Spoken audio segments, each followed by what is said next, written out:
Novena Roh Kudus.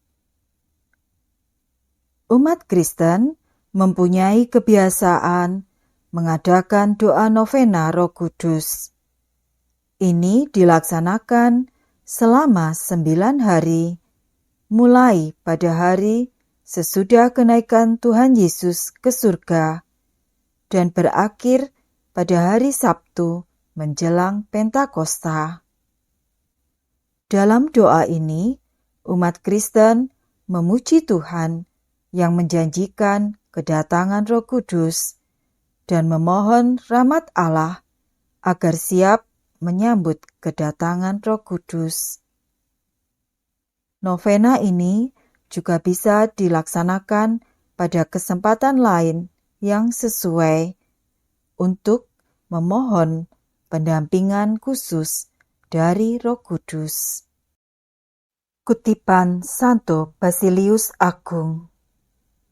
Roh Kudus hadir pada setiap orang sepenuhnya, dan sepenuhnya Ia hadir di mana-mana. Kutipan Santo Cyrillus dari Yerusalem. Roh Kudus datang untuk menyelamatkan, menyembuhkan, mengajar, menegur, menguatkan, menghibur, dan untuk menerangi budi. Marilah kita mempersiapkan diri untuk berdoa. Dalam nama Bapa dan Putra dan Roh Kudus. Amin. Ya Allah, bersegeralah menolong aku. Tuhan, perhatikanlah hamba-Mu. Kemuliaan kepada Bapa dan Putra dan Roh Kudus, seperti pada permulaan, sekarang, selalu, dan sepanjang segala abad. Amin. Marilah kita meneliti batin kita, bersyukur atas segala kebaikan Tuhan, dan menyesali segala dosa yang kita lakukan.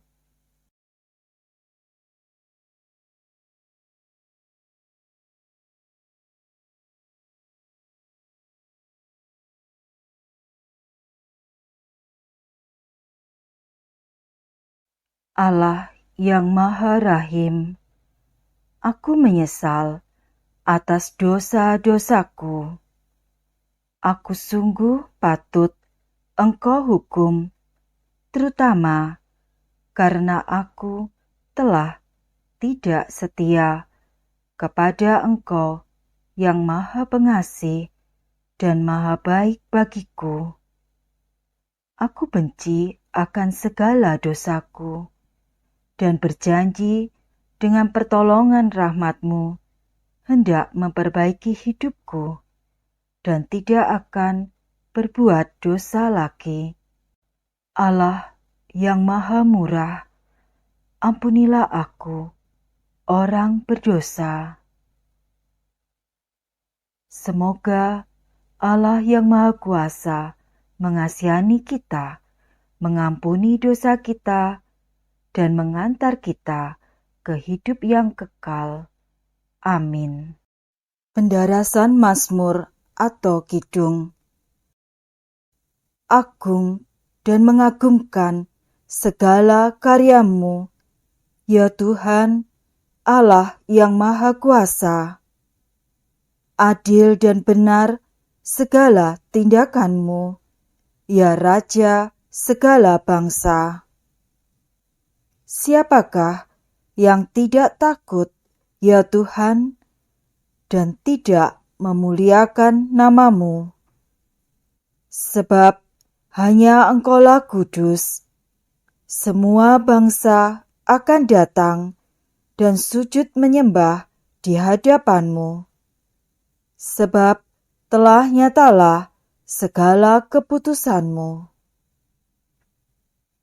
Kemuliaan kepada Bapa dan Putra dan Roh Kudus, seperti pada permulaan, sekarang, selalu, dan sepanjang segala abad. Amin. Doa Roh Kudus.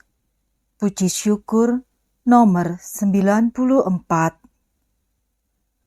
Allah, Bapa yang Maha Kudus, kami bersyukur kepadamu karena Roh Kudus yang telah Kau curahkan ke dalam hati kami. Kehadirannya dalam hati kami telah membuat kami menjadi bait kehadiran-Mu sendiri. Dan bersama Dia pula, kami telah Kau lahirkan kembali menjadi anak-anak-Mu. Dialah penghibur dan penolong yang Kau utus dalam nama Kristus.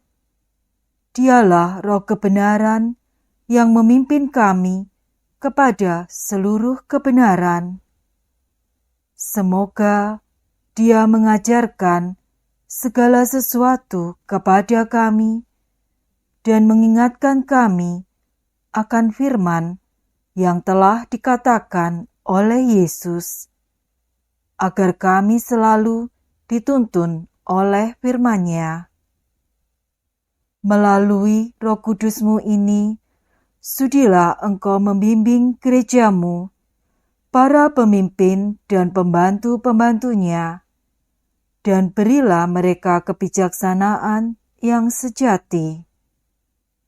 Semoga karena bimbingannya, kami semua boleh menikmati buah-buah roh, kasih, sukacita, damai sejahtera, kesabaran, kemurahan, kebaikan, kesetiaan, kelemah lembutan, dan penguasaan diri.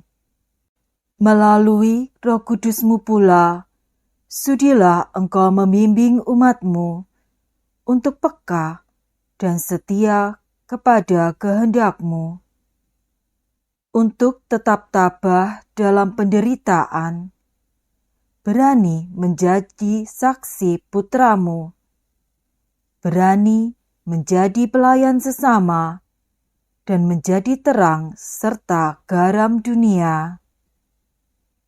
Semoga Roh Kudus selalu memimpin kami dengan lembut dan ramah, menuntun kami dengan cermat dan teguh. Semoga Ia menjadi daya ilahi di dalam kehidupan beriman dan bermasyarakat, dan menghantar kami masuk ke dalam kemuliaan surgawi untuk berbahagia abadi bersama Bapa dan Putra dan Roh Kudus. Amin. Pembacaan Kitab Suci dari Injil Yohanes bab 21 ayat 15 sampai 19. Yesus yang telah bangkit menampakkan diri kepada murid-murid-Nya. Sesudah mereka sarapan, Yesus berkata kepada Simon Petrus, "Simon, anak Yohanes, apakah engkau mengasihi Aku lebih daripada mereka ini?" Jawab Petrus kepadanya, "Benar Tuhan, Engkau tahu bahwa Aku mengasihi Engkau." Kata Yesus kepadanya, "Gembalakanlah domba-dombaku." Kata Yesus pula kepadanya untuk kedua kalinya, "Simon, anak Yohanes, apakah engkau mengasihi Aku?" Jawab Petrus kepadanya, "Benar Tuhan, Engkau tahu bahwa Aku mengasihi Engkau." Kata Yesus kepadanya, "Gembalakanlah domba-dombaku." Kata Yesus kepadanya untuk ketiga kalinya, "Simon, anak Yohanes, apakah engkau mengasihi Aku?" Maka Sedihlah hati Petrus karena Yesus berkata untuk ketiga kalinya, "Apakah engkau mengasihi aku?"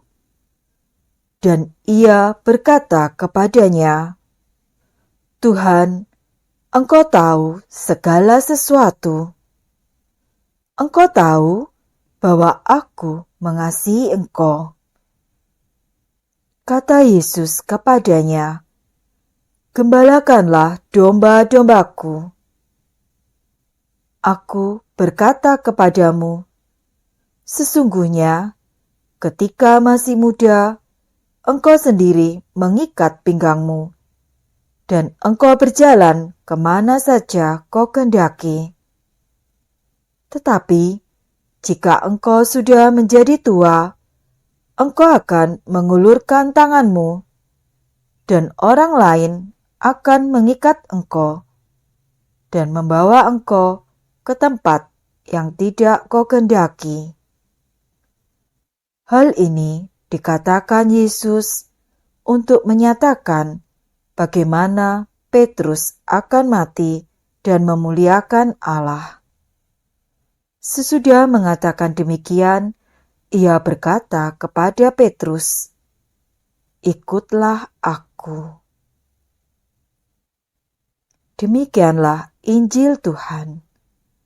Terpujilah Kristus.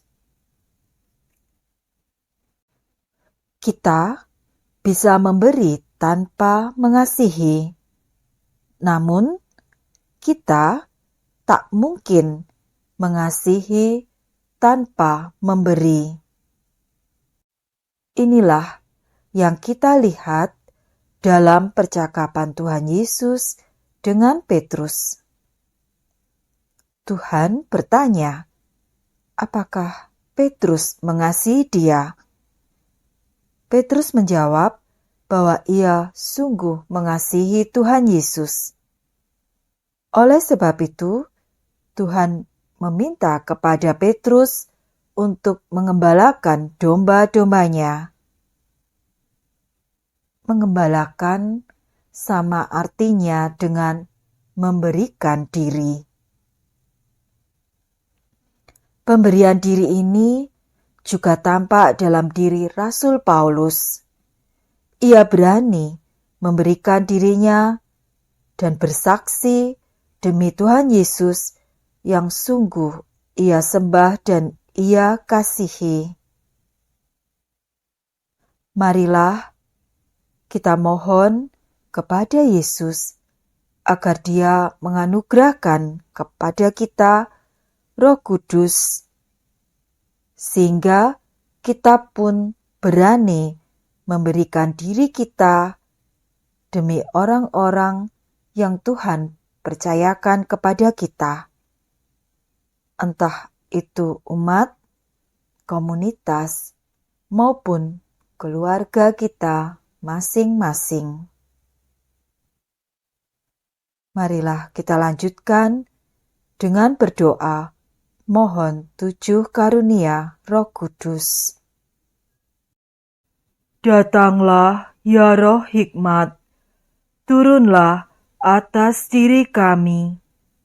Ajarlah kami menjadi orang bijak, terutama agar kami dapat menghargai, mencintai, dan mengutamakan cita-cita surgawi. Dan semoga kami Kau lepaskan dari belenggu dosa dunia ini. Datanglah ya Roh pengertian, turunlah atas diri kami.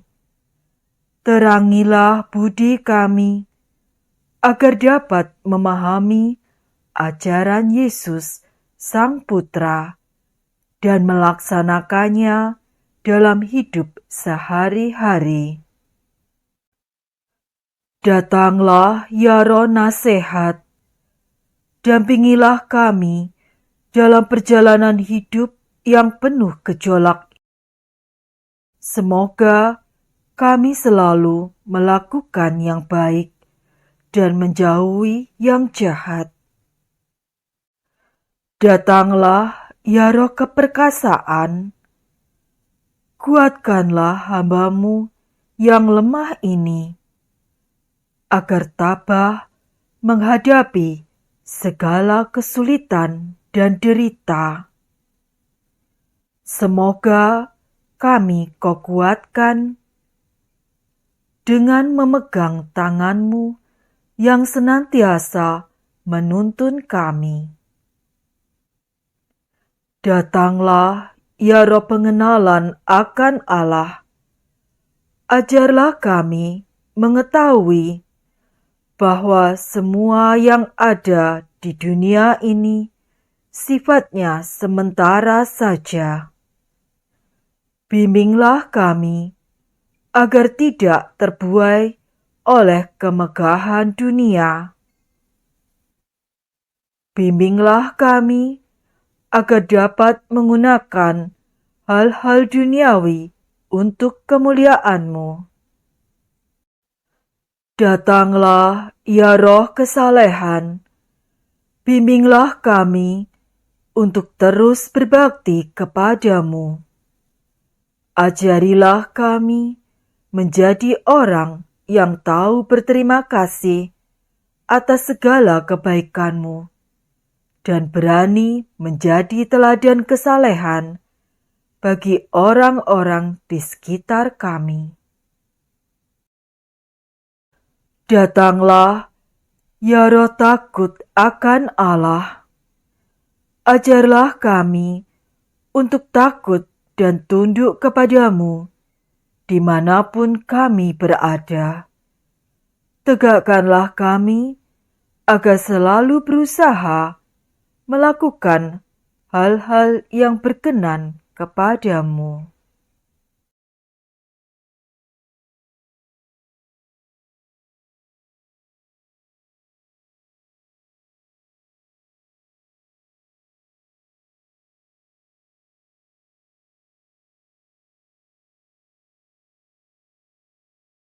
Kita lanjutkan dengan doa Bapa kami. Bapa kami yang ada di surga, dimuliakanlah nama-Mu, datanglah kerajaan-Mu, jadilah kehendak-Mu di atas bumi seperti di dalam surga. Berilah kami rejeki pada hari ini, dan ampunilah kesalahan kami, seperti kami pun mengampuni yang bersalah kepada kami. Dan janganlah masukkan kami ke dalam pencobaan, tetapi bebaskanlah kami dari yang jahat. Amin. Doa penutup. Allah, sumber cahaya kekal, Engkau telah membukakan kami jalan menuju hidup kekal dengan memuliakan Putra-Mu dan mengutus Roh Kudus. Semoga cinta bakti dan iman kami selalu bertambah. Demi Yesus Kristus Tuhan kami, kini dan sepanjang masa. Dalam nama Bapa dan Putra dan Roh Kudus. Amin.